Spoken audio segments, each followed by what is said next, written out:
Assalamualaikum warahmatullahi wabarakatuh.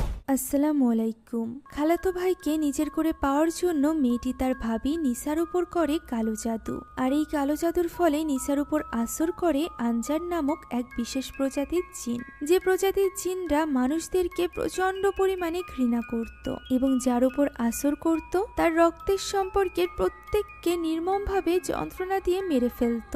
কিন্তু অবাক করা ঘটনা তো তখন ঘটতে থাকে যখন এই কালো জাদুর ফলে নিসার পরিবার নয়, বরং এর ফলে মারা যেতে থাকে ওই মেয়েটির পরিবার যে কিনা কালো জাদু করেছিল। হ্যাঁ, আপনারা ঠিকই ধরেছেন। আজ আমি আপনাদের জন্য নিয়ে এসেছি সদ্য মুক্তি পাওয়া বিশ্বের বুকে সাড়া জাগানো ইন্দোনেশিয়ান ইসলামিক হরর মুভি সিজ্জিনের গল্প, যেটা রিলিজ পাওয়ার পর থেকেই আপনারা প্রচুর পরিমাণে কমেন্ট করেছিলেন। তাই চলুন কোনো রকম দেরি না করে শুরু করা যাক এই জনপ্রিয় মুভির গল্প। গল্পটি শুরু হয় সূরা আল মুতাফফিফিনের একটি আয়াত দিয়ে, যেখানে সিজ্জিনের ব্যাপারে বলা হয়েছিল। এই সিজ্জিন কি ছিল এবং এই আয়াতের ব্যাখ্যা কি তা আমরা গল্পের সাথে সাথে জানতে পারবো। আপাতত আমরা একজন শামানকে দেখতে পাই যে কিনা কালো জাদু করছিল। এই শামানের কাছে এসেছিল ইরমা এবং উলান নামে দুই বোন। উলান ইরমাকে জিজ্ঞাসা করে তারা এই ভয়ানক জায়গায় কেন এসেছে। ইরমা কিছু বলার আগেই সেখানে এক অদ্ভুত দেখতে বৃদ্ধা চলে আসে। বৃদ্ধা তাদের দুজনকে দুটি সাদা ওড়না দেয় এবং মাথা ঢেকে নিতে বলে। এরপর বৃদ্ধা দুজনকে সেই শামানের কাছে নিয়ে যায়। শামান প্রথমে তাদের কোনো একটি সূরা পড়তে বলে এবং সে নিজে কিছু তন্ত্রমন্ত্র করতে থাকে। শামান যখন জিজ্ঞাসা করে সে এখানে কেন এসেছে, তখন উত্তরে ইরমা জানায় সে একটি ব্যাপারে জানতে চায়। সে জানতে চায় সে একজনকে বিয়ে করতে পারবে কিনা। তাকে ইরমা মনে প্রাণে ভালোবাসে এবং সারা জীবন তার সাথে থাকতে চায়। ইরমা যখন তার নাম বলে উলান তখন চমকে ওঠে, কেননা এই লোকটি আর কেউ নয় বরং তাদেরই খালাতো ভাই গালাং ছিল। উলান চমকে ওঠার কারণ হলো গালাং ইতিমধ্যে বিবাহিত। ইরমা এখানে শামানকে গালাংয়ের ছবি দেয় এবং সেই সাথে দেয় কিছু টাকা। আর এরপর শামান জিনদেরকে ডাকতে আরম্ভ করে এবং তাদের কাছে ইরমার প্রশ্নের উত্তর চায়। হঠাৎই শামান ইরমাকে বলে এই ব্যাপারে জবাব দিবে তার নিজের বোন। ইরমা তখন লক্ষ্য করে উলান অদ্ভুতভাবে বসে আছে। হঠাৎই সে ভয়ানক গলায় বলে ওঠে গালান তার কাজিন, সে যেন তার থেকে দূরে থাকে। এই কথা বলেই উলান ঘুরে তাকায়। তার চেহারা সম্পূর্ণরূপে পরিবর্তন হয়ে গিয়েছিল। তাকে কোনো এক জিন বশে এনেছিল। জিনের বশে উলান আরো কিছু কথা বলে, যা শুনে শামান বলে ইরমা যেন গালাঙের থেকে দূরে থাকে, তা না হলে গালাঙই তার মৃত্যুর কারণ হবে। এ কথা শুনে ইরমা ভীষণ ভয় পেয়ে যায়। সে কিছুই বলতে পারে না। দৃশ্য চলে যায় 12 বছর পর। আমরা ইরমাকে দেখতে পাই যে কিনা তার মা এবং বোন উলানের সাথে গালাঙের বাড়িতে এসেছিল গালাঙের মেয়ে সোফিয়ার জন্মদিন পালন করার জন্য। গালাঙের স্ত্রী নিসা তাদেরকে সাদরে গ্রহণ করে নেয়। এখানে তারা টুকটাক কথা বলার পর নিসার শাশুড়িকে দেখতে যায়। নিসার শাশুড়ি অর্থাৎ গালানের মা বেশ কিছুদিন যাবৎ অসুস্থ ছিল। ডাক্তার তার কোনো চিকিৎসা করতে পারছিল না। নিসা জানায় তাদের এক আত্মীয় বলেছে তার শাশুড়িকে আর স্বাভাবিকভাবে চিকিৎসা করে ঠিক করা সম্ভব হবে না। তাদের অন্য কোনো চিকিৎসার পদ্ধতি গ্রহণ করা উচিত, কারণ তাদের উপর কেউ একজন কালো জাদু করেছে। ইরমার মা ফারা বলে ওঠে সেই সব কুসংস্কারে কেন বিশ্বাস করছে। সে তো একজন শিক্ষিত মেয়ে, তাদের উচিত স্বাভাবিক চিকিৎসা চালিয়ে যাওয়া। যা শুনে নিসার কিছু না বলে রান্নাঘরে চলে যায় তাদের আনা জিনিসগুলো রাখার জন্য। ওই সময় গালাং সেখানে বসে কিছু একটা পড়ছিল। তখনই ইরমা সেখানে আসে এবং গালাংয়ের গায়ে পড়ে তার সাথে কথা বলতে থাকে। গালাং পাত্তা না দিলে সে জোর করে গালাংকে নিয়ে যায় সোফিয়ার কেক কাটতে, যে ব্যাপারটা নিসাও লক্ষ্য করে। নিসার চোখ মুখ দেখে আমরা বুঝতে পারি ইরমার এইভাবে গালাঙের কাছাকাছি আসা তার পছন্দ ছিল না, তবে সেই ব্যাপারে কিছু বলতোও না। এখন তারা সবাই মিলে সোফিয়ার জন্মদিনের কেক কাটে। আমরা জানতে পারি সোফিয়া চোখে দেখতে পায় না। ইরমা তাকে খুব সুন্দর একটা পুতুল উপহার দেয়, সেই সাথে দেয় একটা লিপস্টিক।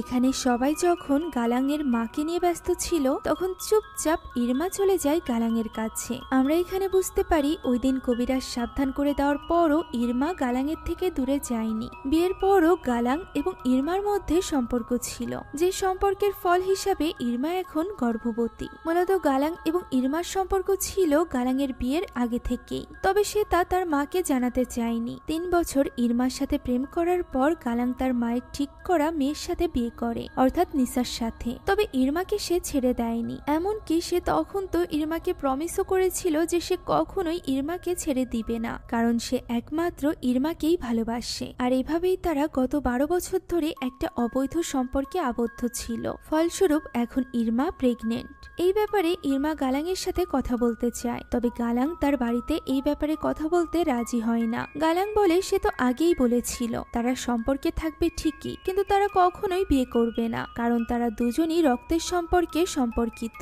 যে কারণে হয়তোবা তাদের বিয়ে হলে তাদের বাচ্চাদের জীবনে ঝুঁকি থাকতে পারে। এ কথা শুনে ইরমা ভীষণ রেগে যায়। সে সোফিয়ার উদাহরণ টেনে বলে, নিসা তো তার রক্তের কেউ না, তাহলে নিসা এবং তার সন্তান সোফিয়া কেন অন্ধ জন্মগ্রহণ করলো? এ কথা শুনে গালাং এতটাই রেগে যায় যে সে ইরমার উপর হাত তুলতে যায়। ঠিক তখনই সেখানে চলে আসে সোফিয়া। সে গালাংকে ইরমার দেওয়া গিফটের ব্যাপারে জানায় এবং ইরমা আন্টিকে ডাকতে থাকে। তবে গালাং সোফিয়াকে বুঝতে দিতে চাইছিল না তার সাথে এখানে ইরমাও আছে, তাই সে সোফিয়াকে বলে ইরমা এখানে নেই। সোফিয়া বলে সে ইরমা আন্টির পারফিউমের গন্ধ পাচ্ছে। তবে গালাং তার এই কথার উত্তর না দিয়ে তাকে নিয়ে ভেতরে চলে যায়। আর এরপর থেকে গালাং আর কোনো রকম যোগাযোগ রাখে না ইরমার সাথে। ইরমা এতে করে একেবারেই ফ্রাস্ট্রেটেড হয়ে গিয়েছিল।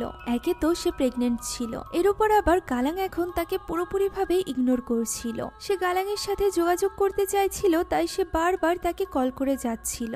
এই ব্যাপারটা ওলানও লক্ষ্য করে। ওলান যেহেতু গালাং এবং ইরমার ব্যাপারে জানতো, তাই সে এখানে ইরমাকে সাবধান করে দেয় যে একদিন তাদের এই পুরো ব্যাপারটা সকলের সামনে চলে আসবে, তখন নিসার মুখোমুখি সে হতে পারবে না। হয়তোবা নিসা এতদিনে বুঝতেও পারছে যে তাদের মধ্যে কি চলছে, যা শুনে ইরমা বেশ রেগে যায় এবং তাকে সেখান থেকে চলে যেতে বলে। এখন এতবার কল দিয়েও গালাং রিসিভ না করায় ইরমা চলে যায় গালাংয়ের দোকানে। বাজারে গালাংয়ের একটি মাংসের দোকান ছিল। সেখানে গিয়েই সকলের সামনে ইরমা গালাংকে প্রশ্ন করে তার সন্তানের ব্যাপারে গালাং কিছু বলছে না কেন। গালাং তাকে চুপ করতে বলে এবং আশেপাশের সবাইকে সরিয়ে দেয়। তবে ইরমা তো এত সহজে চুপ করার পাত্র ছিল না। সে একটি ছুরি তুলে নেয় এবং গালাংয়ের দিকে তাক করে। সে বলে গালাংকে তাদের সন্তানের দায়িত্ব নিতেই হবে। সে শুধুমাত্র গালাংকে চায়, গালাংকে তার হতেই হবে। একথা বলে সে চিৎকার করে তার বাচ্চার ব্যাপারে সবাইকে বলতে চাইছিল। তাই তো তাকে চুপ করাতে গিয়ে গালাংয়ের ধাক্কা লাগে এবং ইরমা নিচে পড়ে যায়। সাথে সাথে ইরমার রক্তপাত শুরু হয়ে যায়। গালাং এটা দেখে ঘাবড়ে যায়। ঠিক তখনই একজন কর্মচারী এসে জিজ্ঞাসা করে কি হয়েছে।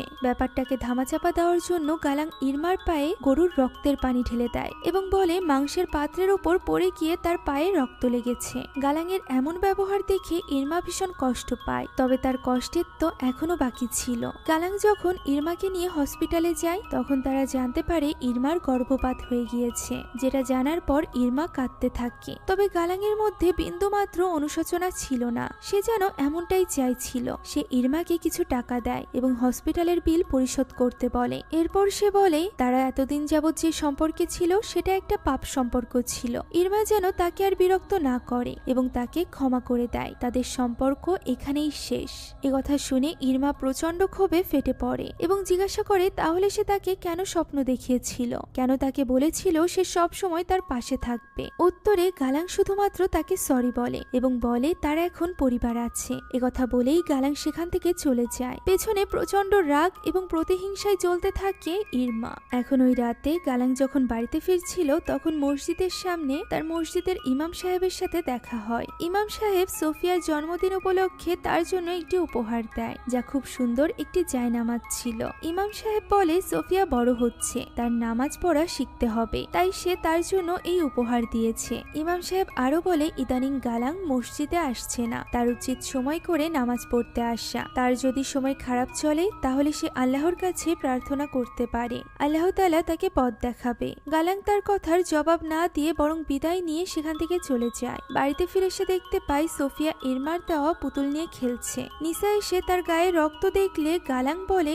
আজ সে খাসি জবাই করেছে, তাই তার জামায় রক্ত লেগেছে। নিসার কাছে গালাংয়ের আচরণ বেশ অদ্ভুত বলে মনে হয়, তবে স্বভাবতই সে খুব একটা কথা বাড়ায় না। এরপর গালাং সরাসরি গিয়ে ঘুমিয়ে পড়ে। মাঝরাতে তার হঠাৎই ঘুম ভাঙে। সে দেখতে পায় সোফিয়া তার কাছে এসেছে। সোফিয়া তাকে বলে আগামী বছর জন্মদিনে সে এই দুটো জিনিস উপহার পেতে চায়। এই বলে সে হাত বাড়িয়ে দেয়। তার হাতে মানুষের দুটি চোখ ছিল। আর এই ভয়ানক স্বপ্ন দেখে গালাং ভীষণ ভয় পেয়ে যায়। ঘুম ভাঙার পর সে ছুটে চলে যায় সোফিয়ার রুমে। সেখানে সে দেখতে পায় সোফিয়া শান্তভাবে ঘুমাচ্ছে। গালাং মন খারাপ করে সোফিয়ার পাশে বসে। সোফিয়ার চোখের এই অবস্থার জন্য সে মূলত নিজেকেই দায়ী মনে করত। সোফিয়া যখন মায়ের পেটে ছিল তখন একবার নিসার প্রচন্ড ব্যথা হয়েছিল, তবে গালাং খুব একটা পাত্তা দেয়নি, কেননা তখনও পর্যন্ত ডেলিভারির সময় হয়নি, কেবলমাত্র 6.5 মাস হয়েছে। তাই সে নিসাকে এই ব্যথা সহ্য করতে বলে, কিন্তু ব্যথা যখন প্রচন্ড বেড়ে যায় তখন তাকে ডক্টরের কাছে নিয়ে যাওয়া হয়। সেখানে জন্ম হয় সোফিয়ার। সে জন্ম থেকেই অন্ধ ছিল। ডাক্তার জানায় ব্যথার শুরুতেই যদি নিসাকে হসপিটালে নিয়ে আসা হতো তাহলে হয়তো বা তাদের সন্তানের চোখ নষ্ট হতো না। এই সব কিছু ভেবে গালাং সবসময় অপরাধ বোধে ভোগে। তাই তো পরদিনই সে মসজিদে যায়, যেখানে ইমাম সাহেব সিজ্জিন সম্পর্কে খুতবা করছিলেন। ইমাম সাহেব বলেন, কোরআনে বলা আছে যারা ভয়ানক পাপ করে তাদের সবাইকে মৃত্যুর পর সিজ্জিন নামের একটা কারাগারে বন্দী করে রাখা হবে, সেখানে তারা অনন্তকালের জন্য বন্দী হয়ে যাবে। তাই ইমাম সাহেব এই সকল ভয়ানক পাপ থেকে সবাইকে দূরে থাকতে বলে। তবে গালাং এখানে মন দিয়ে এইসব কথা শুনছিল না, সে অন্য কোনো চিন্তায় ডুবেছিল। খুতবা পাঠ শেষ হওয়ার পর গালাং বের হওয়ার সময় তার জুতা খুঁজে পাচ্ছিল না। তখন তার বন্ধু মজা করে বলে মসজিদও তাকে ওয়েলকাম জানাচ্ছে। সে গালাংকে জিজ্ঞাসা করে যে গালাং এতদিন যাবৎ কেন আল্লাহর স্মরণে আসেনি। তখন গালাং জানায় মানুষ যতক্ষণ না পর্যন্ত বিপদে পড়ছে ততক্ষণ পর্যন্ত আল্লাহর কথা মনে পড়ে না।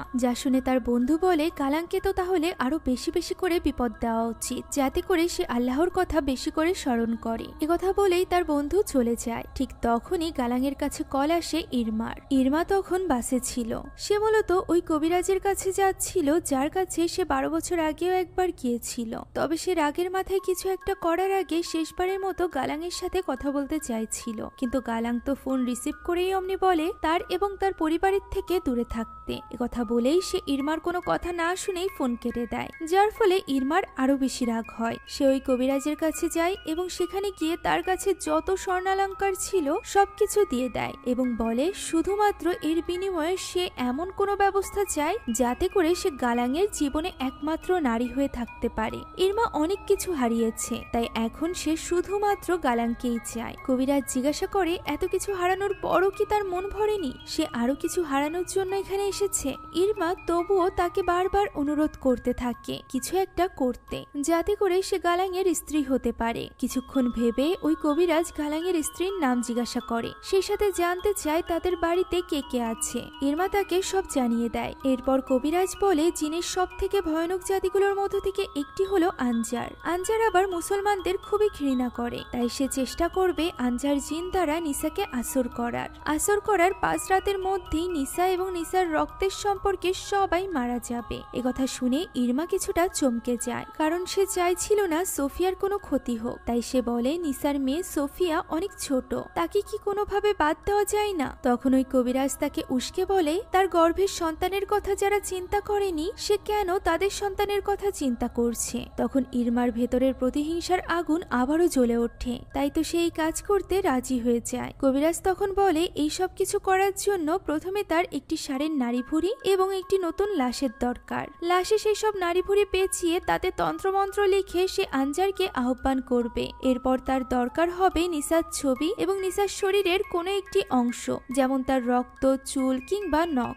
ইরমা জানায় সেই সব কিছু এনে দিতে পারবে। আর এরপর সে চলে যাওয়ার পর ওই রাতেই কবিরাজ তার কাজ শুরু করে দেয়। সে একটি ষাঁড় জবাই করে তার নাড়ি ভুঁড়ি বের করে আনে, আর এরপর নতুন একটা কবর খুঁড়ে বের করে আনে একটা সদ্যমৃত লাশ থেকে পা কেটে নেয়, আর এরপর জিনকে ডাকার কাজ শুরু করে দেয়। আর ঠিক তখনই আমরা দেখতে পাই সোফিয়ার হঠাৎই পেটে ব্যথা করছে, যে ব্যাপারটা নিয়ে নিসাও বেশ চিন্তিত হয়ে পড়ে। পরদিন সকালবেলায় ইরমা চলে যায় গালাংয়ের বাড়িতে। নিসা জানায় গালাং বাড়িতে নেই। ইরমা বলে সে গালাংয়ের কাছে নয় বরং সোফিয়ার কাছে এসেছে। ইরমা সোফিয়ার সাথে বসে বেশ কিছুক্ষণ গল্প করে। তখন নিসাও সেখানে আসলে তাদের কথাবার্তা দ্বারা আমরা জানতে পারি নিসার আসলে আপন বলতে কেউই ছিল না, তার বাবা মা অনেক আগেই মারা গিয়েছিল।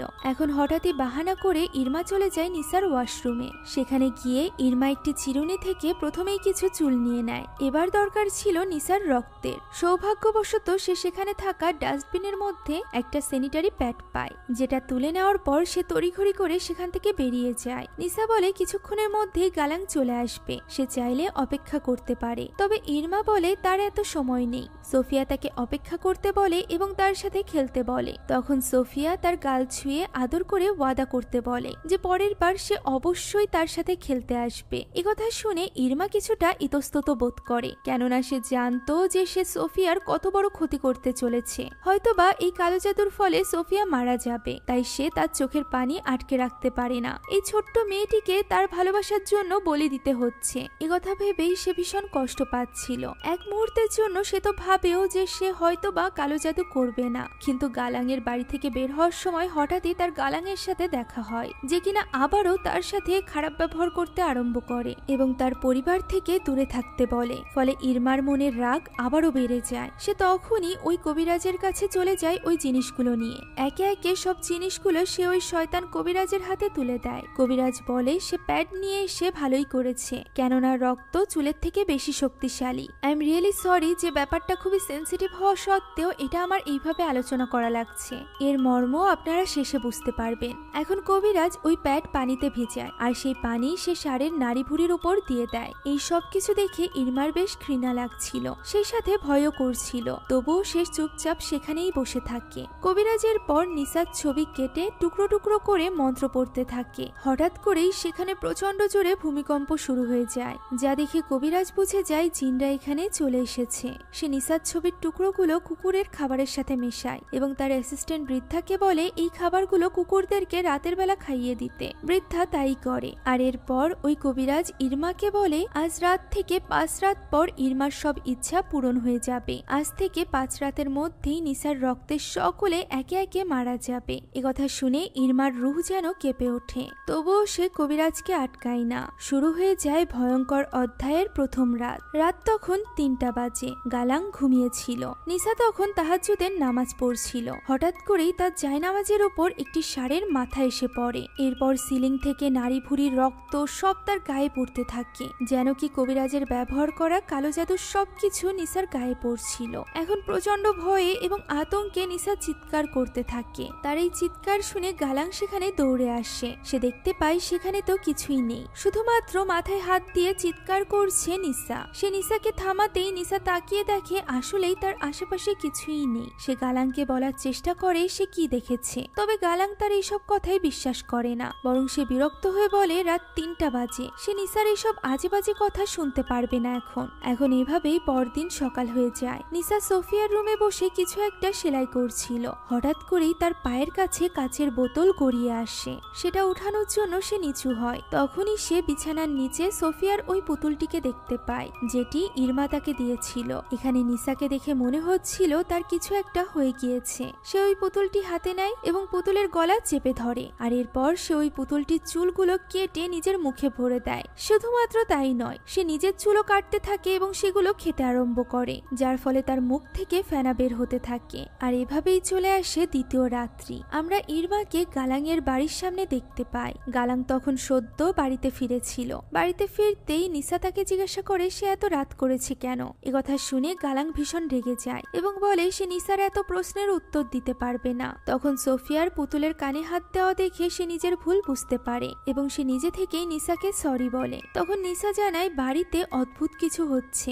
জানিয়ে সে কথা বলতে চায়, তবে গালাং বলে সে এখন এইসব কিছু শুনতে ইচ্ছুক নয়, পরবর্তীতে সে এইসব নিয়ে কথা বলবে। এদিকে ইরমা দীর্ঘ 1 রাত পর বাড়িতে ফিরেছিল, যে কারণে তার মা ভীষণ রেগেছিল। তবে ইরমা এখানে তার কথার কোনো জবাব দেয় না, বরং ঘরে চলে যায়, যেখানে তার জন্য অপেক্ষা করছিল তারই ছোট বোন উলান। এখানে উলান বলে সে নিজের ব্রেসলেট সহ ইরমার কোনো গয়নাই খুঁজে পাচ্ছে না। নিশ্চয়ই ইরমা সব গয়না বেচে ওই কবিরাজকে টাকা দিয়েছে। সে এত নির্দয় হলো কিভাবে? গালাংয়ের মতো একজন ছেলেকে পাওয়ার জন্য সে নিজের পরিবারের কথা পর্যন্ত ভাবছে না, যা শুনে ইরমা ভীষণ রেগে যায়। সে বলে উলান সব সময় তার মায়ের মতো ব্যবহার করে, তাকে কখনোই সাপোর্ট করেনি, সে তাকে বুঝতে পর্যন্ত চেষ্টা করে না। এই সব বলে সে উলানকে ঘর থেকে বের করে দেয়। আর এরপর সে নিজের বিছানায় গিয়ে শুয়ে পড়ে। কিছুক্ষণ পর হঠাৎই তার ঘরের দরজা একা একাই খুলে যায়। সে দরজা বন্ধ করে এবং আবারও বাতি নিভিয়ে শুয়ে পড়ে। তখন তার মনে হয় কেউ একজন তার চাদর ধরে টানছে। সে এতে করে ভয় পেয়ে যায় এবং বাতি জ্বালিয়ে দেয়। পিছে ঘুরে দেখতে পায় তার পাশে শুয়ে আছে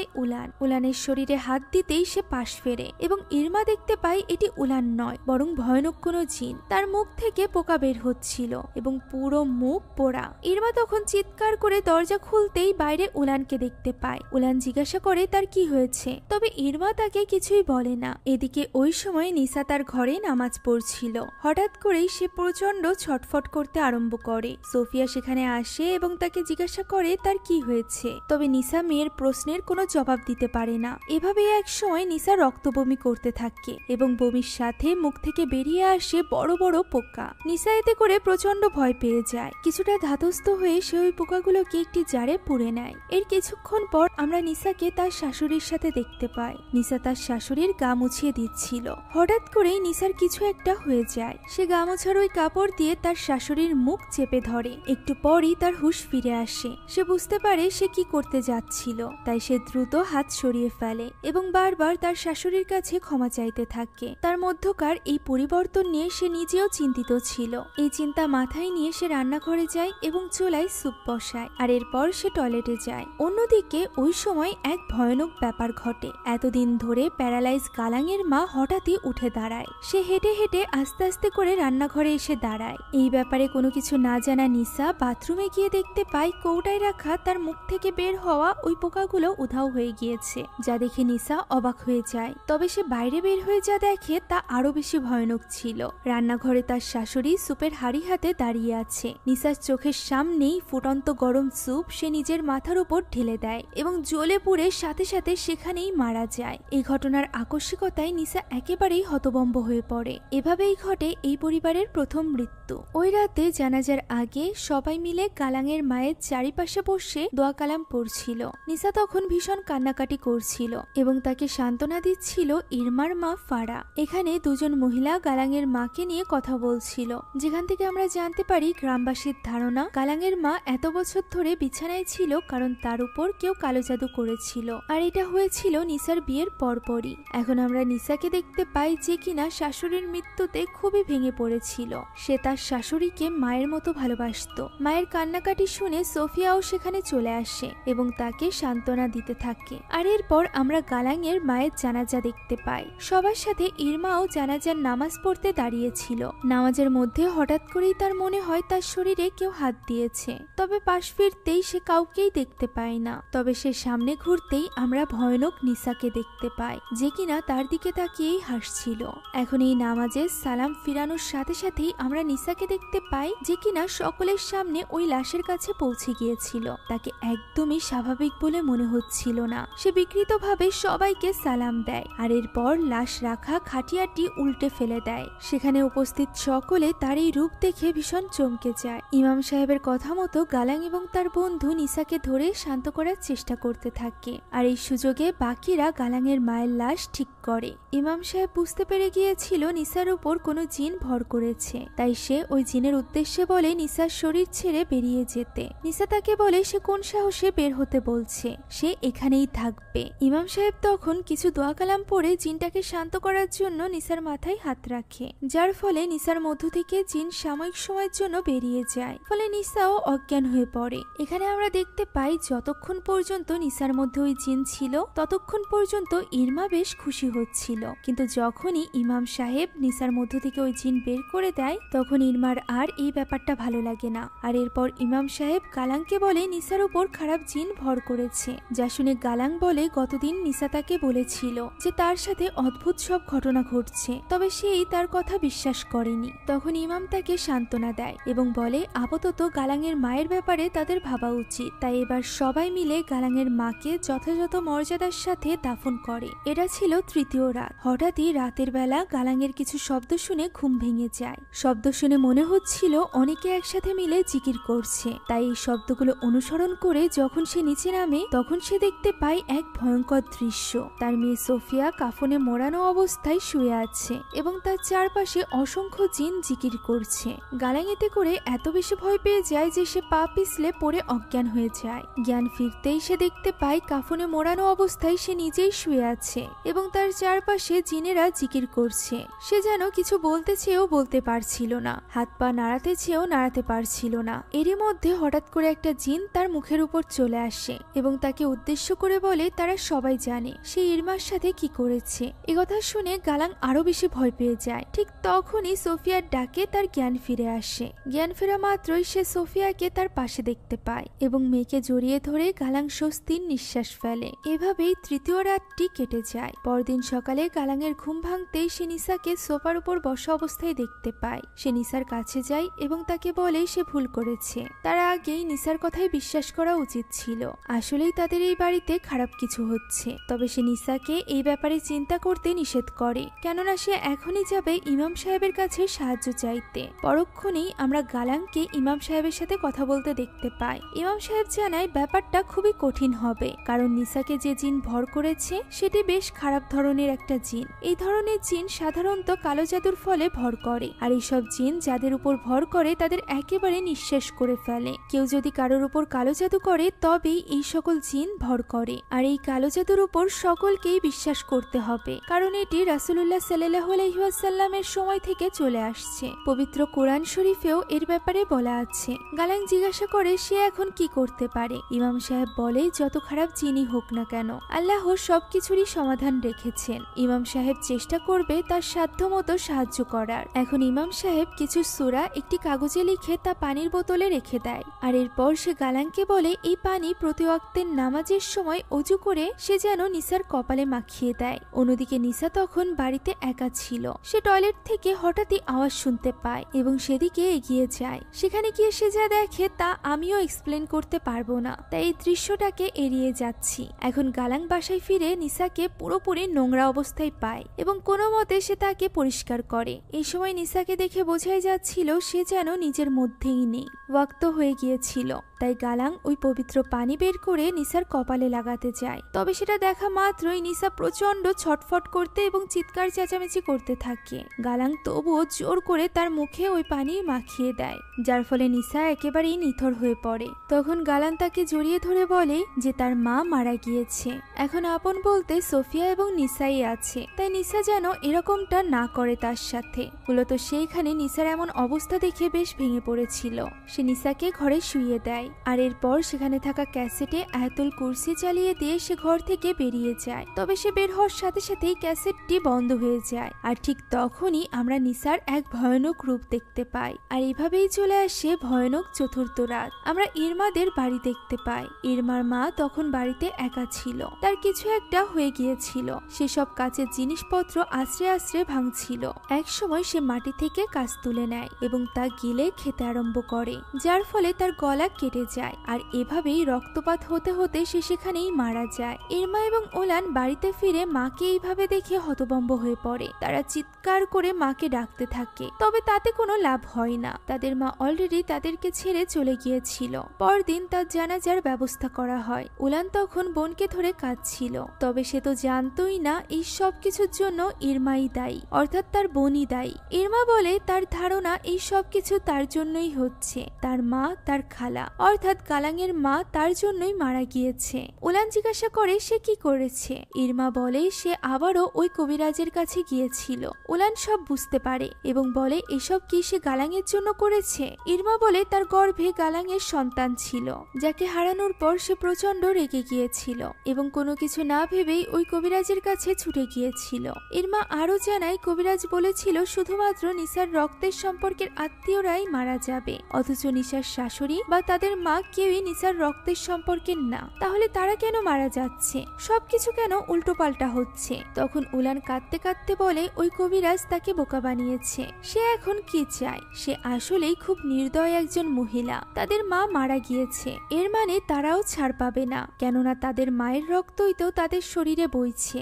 এখন তারা কি করবে? এভাবে চলতে থাকলে উলান নিজেও তো মারা যাবে। একথা শুনে ইরমা বেশ ঘাবড়ে যায়। সে বলে সে উলানের কিছুই হতে দিবে না, সে সবকিছু ঠিক করে ফেলবে। দু বোন একে অপরকে জড়িয়ে ধরে কাঁদতে থাকে। অন্যদিকে তখন নিসা এবং সোফিয়া বাড়িতে ছিল। সোফিয়া মায়ের সাথে কথা বলছিল, তবে নিসার সেদিকে কোনো মন ছিল না। এরই মধ্যে ওয়াক্ত হয়ে যায়। গালাং বাড়িতে না থাকায় সে নিসার মাথায় পানি দিতে পারে না, যে কারণে নিসা তখন আজানের ধ্বনি কিছুতেই সহ্য করতে পারছিল না। এক পর্যায়ে সে প্রচন্ড চিৎকার করে সেখান থেকে ছুটে যায় এবং দৌড়ে গিয়ে গলায় ফাঁস লাগায়। সৌভাগ্যক্রমে ঠিক তখনই গালাং সেখানে চলে আসে। সে কোনো মতে নিসাকে মাটিতে নামিয়ে আনে। এই সব কিছু গালাং আর সহ্য করতে পারছিল না, তাই সে প্রচন্ড হতাশায় চিৎকার করে কাঁদতে থাকে। এই ঘটনার কিছুক্ষণ পরই ইমাম সাহেব আসে নিসাকে দেখতে। মুহূর্তে নিসা প্রায় মরার মতো হয়ে পড়েছিল, যা দেখে ইমাম সাহেবের পর্যন্ত আত্মা কেঁপে যায়। সে নিসার চোখ বন্ধ করে দেয় এবং গালাংকে বলে মনে সাহস রাখতে।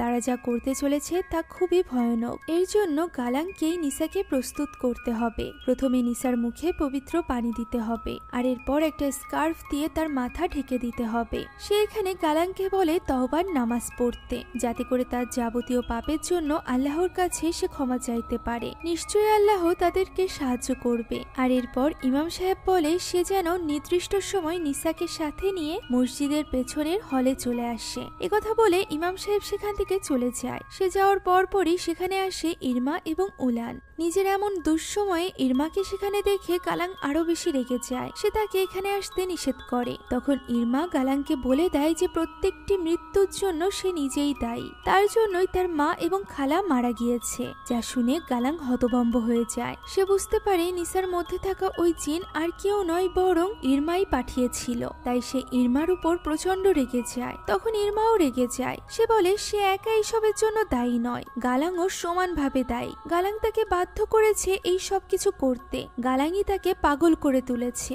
গালাং দীর্ঘ 15টা বছর ধরে তার অনুভূতি নিয়ে খেলেছে। সে ভুল করেছে গালাংয়ের মতো ছেলের জন্য নিজের জীবন শেষ করে দিয়ে। সে এখানে গালাংকে একটা থাপ্পড় পর্যন্ত মারে। তবে গালাং তখন বলে যত যাই কিছু হোক না কেন, গালাং তার পরিবারকে রক্ষা করার সর্বোচ্চ চেষ্টা করবে। এতে করে ইরমার ক্ষতি হলেও তার কিছু করার নেই। একথা বলে সে সেখান থেকে চলে যায় এবং ইরমা কাঁদতে থাকে। চলে আসে পঞ্চম এবং শেষ রাত। ইরমার কাছে যে কয়টা সোনার আংটি ছিল সে কয়টাই সে কাপড়ে পেঁচিয়ে নেয়। আর এরপর উলানকে গিয়ে বলে আজই শেষ রাত, তাদেরকে দ্রুত সামানের কাছে যেতে হবে। তবে উলান এই কথার কোনো সাড়া না দিলেই সে বুঝতে পারে উলান অলরেডি ওই জিন দ্বারা পজেস হয়ে গিয়েছে।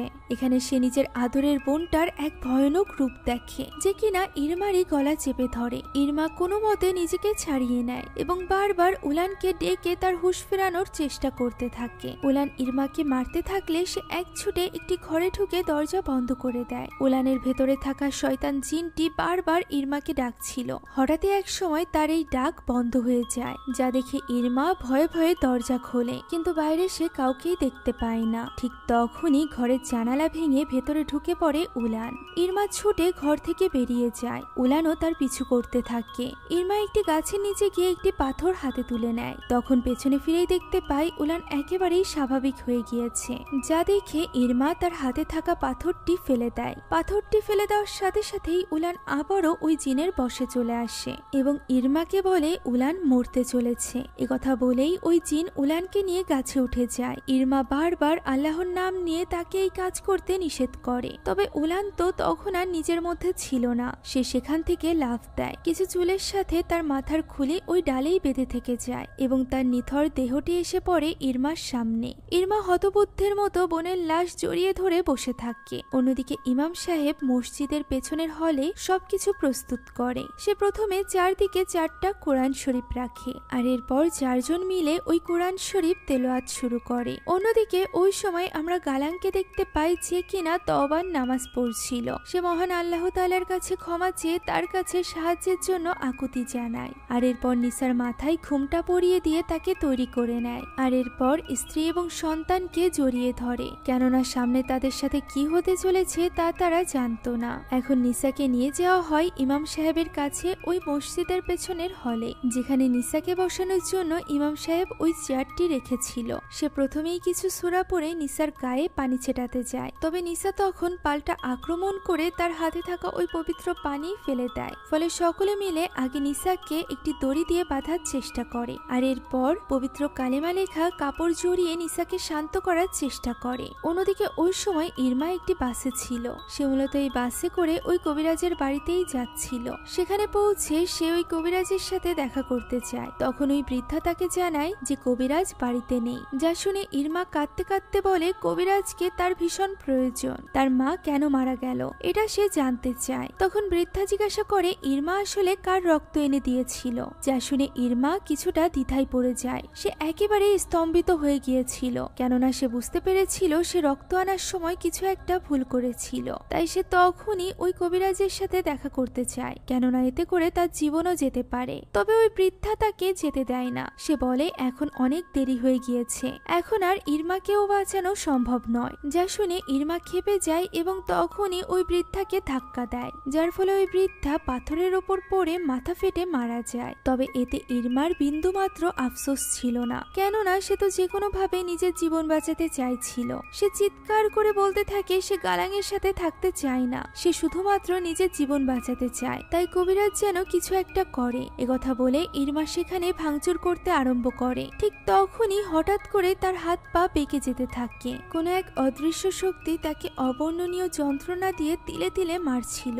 এক পর্যায়ে ওই শক্তি একটা কাঠের টুলের সাথে তার মাথা আঘাত করতে চাইছিল। ইরমা অনেক চেষ্টা করে নিজেকে আটকানোর, তবে সে কোনোভাবেই নিজের উপর নিয়ন্ত্রণ নিতে পারছিল না, যে কারণে এক পর্যায়ে তার মাথা সজোরে বাড়ি খায় ওই টুলের সাথে এবং তার মাথা ফেটে যায়। অন্যদিকে তখন নিসার সাথে ইমাম সাহেব পেরে উঠছিল না। আসলে নিসার সাথে নয়, বরং নিসার মধ্যে থাকা ওই জিনের সাথে, যে কিনা নিসাকে তখন হাওয়ায় ভাসিয়ে রেখেছিল। তারা কেউই বুঝতে পারছিল না যে তারা এখন কি করবে, তারা কিভাবে নিসাকে বাঁচাবে। তখন ইমাম তার কাছে থাকা সর্বশেষ উপায়টি বের করে নিয়ে আসে। এটি ছিল একটা বিশেষ লাঠি, যা দিয়ে কোনো জিনের আছর করা ব্যক্তির উপর মারলে তার প্রভাব গিয়ে পড়ে ওই জিনের উপর, এতে করে ওই ব্যক্তির কিছুই হয় না। সে ওই লাঠিটা দিয়ে নিসার উপর বাড়ি মারতে চাইছিল, তবে গালাং তাকে আটকায়, কেননা এতে করে নিসার জীবনও চলে যেতে পারে। তবে ইমাম যতক্ষণে তাকে বোঝায় এবং আবারও নিসার উপর আক্রমণ করতে যায়, ততক্ষণে ওই জিনের আক্রমণ আরো কয়েক গুণ বেড়ে যায়। পাশেরই একটি কাঁচ ফেটে এসে সকলের কানে একটা অদ্ভুত